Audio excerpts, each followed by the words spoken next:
Greetings, it's your buddy Mike's. And so what I thought I'd do is I'd come down here and do a little bit of talking into the microphone. This is Hingham Harbour, where I grew up, where I spent my summers. That boat right there, if you can see it, a little 13-foot Boston whaler. I got one of those for my 12th or 13th, I can't remember, I'll have to ask my parents' birthday. That's Button Island, probably the smallest island in the world, right out in the middle of Hingham Harbour. It's basically low tide-ish. It could get a little bit lower because it gets pretty muddy. But that's let's see, what island is that? I think that's Langley. I'll have to look those up and update that. But those are two more islands. My dad and I used to call that Treasure Island there on the right, and then the one on the left is not really an island that we never went to. But that has a really cool little beach, and we used to go there. And every single time we went there, it seemed like we found something, and so therefore it was Treasure Island. And then this is what's referred to as Hingham Bathing Beach, although I don't know how much cleaner you get stepping in this mud and then going in this water, so I don't know if it would become bathing. But I'll go on here. So the cool part, actually, of growing up here was Hingham it's gotten a lot more affluent, actually, since I moved away, and certainly since we moved in. But the nice thing about Hingham is it's always sort of been one of those towns where when you say to people, "Oh yeah, I'm from Hingham," they're always like, "Oh." And, you know, the reality is that I had a very blessed childhood, and so thank you, Mom and Dad. But the cool part was that I had a lot of feeling in my life that I could pretty much do whatever I wanted. So that was fueled by my parents. But then after that, it actually really exploded based on me going to university, which I think is very common with a lot of people. And summers on Hingham Harbour in the whaler were absolutely amazing. It was a total gift. So once again, thanks, Mom and Dad. Because my dad said to me one time when I was looking for a job, and I realized, yeah, I want to get a job, all my buddies have jobs, I want to earn money. You know? And he said to me, he says, you know, you're going to have plenty of time to work in your life, and absolutely I have. I like to work, I like to produce, I like results, and, you know, I don't hate money either. It takes money to live, and so that's part of what's necessary. And I'm blessed with my current position. I get to work at a world-class organization, University of San Diego, and I get to, hopefully, in a positive way, influence the lives of basically the future leaders of the world. I got to tell you, at USD, we definitely produce quality people. We give the opportunity for undergraduates to really flourish as well as graduates. You always got to be learning. Ancora Imparo is a statement that I believe we credit Michelangelo for making. And I believe the translation of it is, "Yet I am always learning," and I would agree with that. So anyways, this is Hingham Harbour, and so we used to come down here. My dad used to drive me down in the boat, and kind of the loose agreement was I make sure I mow the lawn in the summer, and he would provide me with gas. The reality of that is, and thanks again, Dad, is that whether I mowed the lawn or not, it seemed like there was always gas for the boat. So that was pretty awesome. So anyway, but this is great. So it is a Monday, July 6th, I believe. Yeah, July 6th of 2015. And so as you can see, even on a holiday, it's not very busy down here. And so there's not a whole lot of people down here. Plenty of parking. And the other thing to note is that because this is not California by any means, and so therefore summer, warm days, and sun are not something you simply just count on based on because of your zip code like we do in California. And so because of that, usually if it's a sunny day and it's in the summer, people are at the beach. People are outdoors taking advantage of it. Because again, it's not like that's happening a whole lot. My parents tell me like in a day or two it's going to rain, thunderstorms, whatever. So I'm walking up here. This is the gazebo. It's not like we have a plethora of gazebos here in Hingham. But this one I'll turn it around here so you can see the lawn and everything. Probably on July 4th, and I'm told actually our fireworks in Hingham this July 4th happened on June 27th. But nonetheless, around July 4th, this becomes packed with people. Like literally there's no space to walk on the ground. Blanket after blanket after blanket after chair. And then they have like a little band that plays here, and then there are little, you know, carts and trucks and stuff that will set up, you know, street food, that sort of thing. Fried dough, nothing usually good for you, cotton candy. And then there'll be a band that plays here. And they'll put speakers around and, you know, bathrooms, that sort of thing.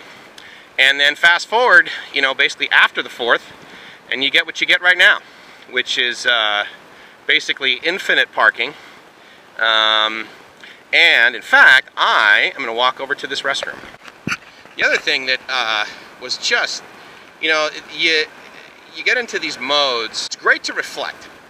And one of the things that I've done in the last like week especially, I attended the international conference in Atlanta.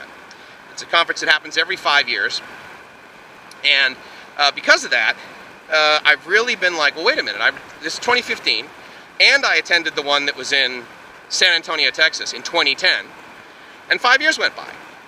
And the good news is that I wasn't like, oh my God, I've done nothing in 5 years, my life is junk.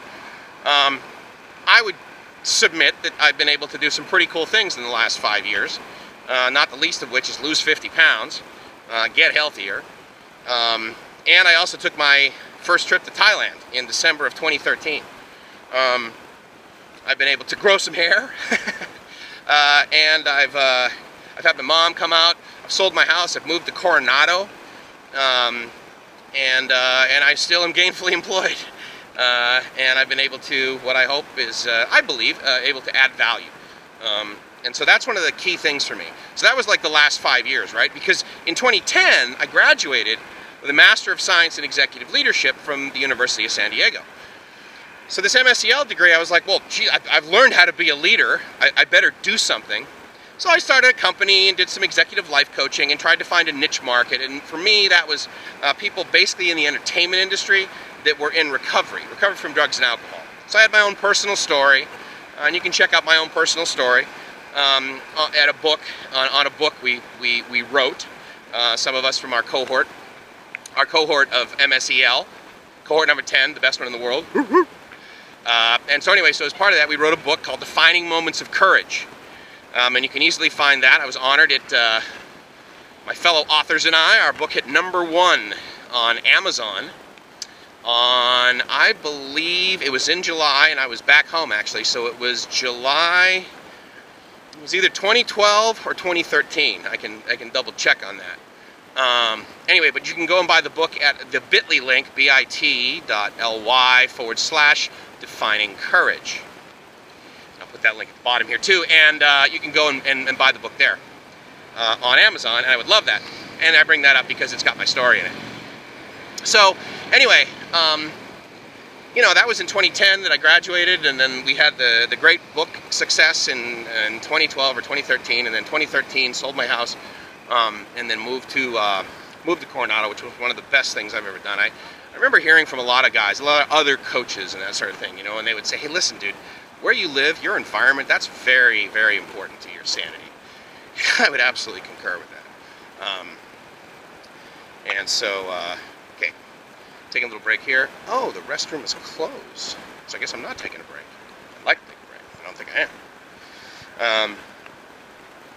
And I definitely want to look into one of those like selfie sticks, because I bet this thing is like vibrating like crazy. Nope, it's closed. Oh well.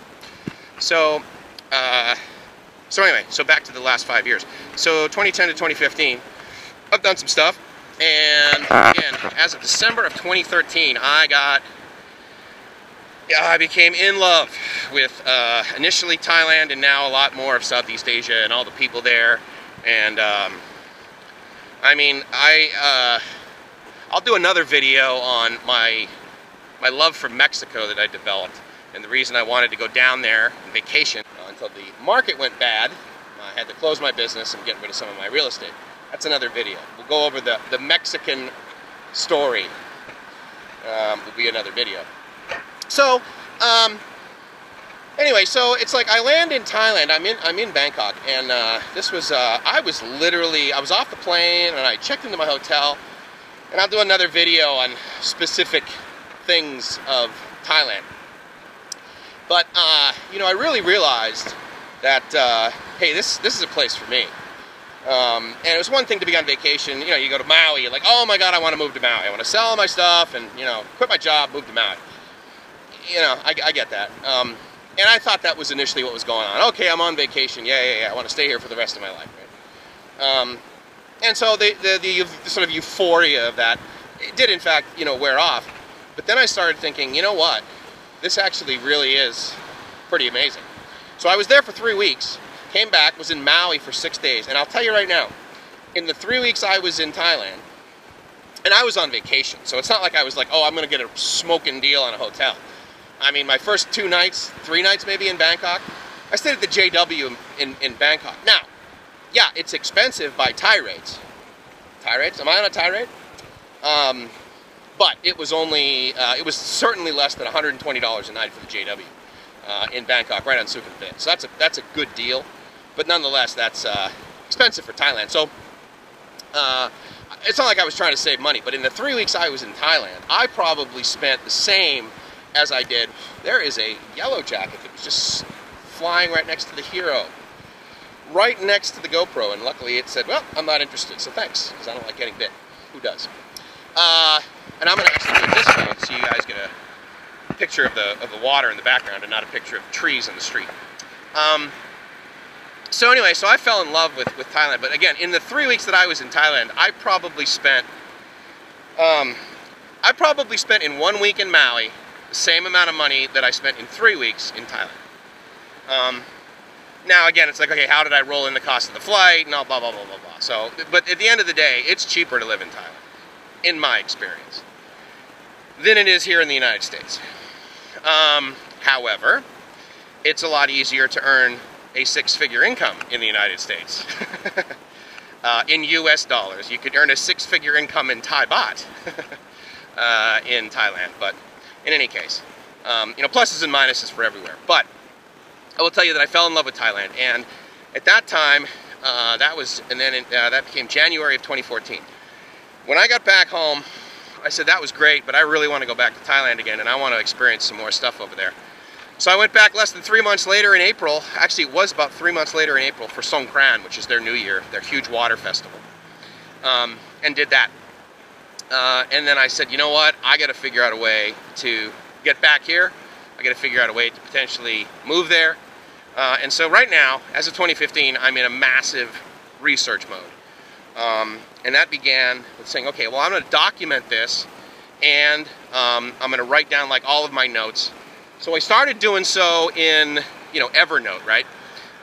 But I've been reading a couple of blogs from some guys that I really respect, and the way that they were able to be successful. For example, there's this one guy who was able to take some degree of test, and I can't remember. I know it wasn't he was like studying for the bar, but it was like maybe he was studying for a Series 7 or whatever it was. But the point to the story is that he started this blog and he would write his notes in there, and that would basically help him study. And so I think I'm going to try to adopt that. So I'm going to take these videos, and as I go through my research of how to get to moving to Thailand. And when I say moving to Thailand, it's almost in air quotes, because I don't know if it's going to be Thailand. So actually, really what it should be is how I'm going to move to ASEAN. If you don't know, ASEAN, ASEAN, is the Association of Southeast Asian Nations. And that includes, I won't remember them all, but basically the ones that are more well known are Thailand, Cambodia, Laos, Vietnam, the Philippines, Malaysia, Indonesia, and there's another one that I can't remember. I'll actually write that down at the bottom too. So I have a very big interest in that. And so as part of Live My Ass Off, we're going to explore ASEAN. We're going to explore the ASEAN nations. And I want to take you along with that, and I want to take this along with that, and I want to document it, and I want to see if we can, if I can add value for one,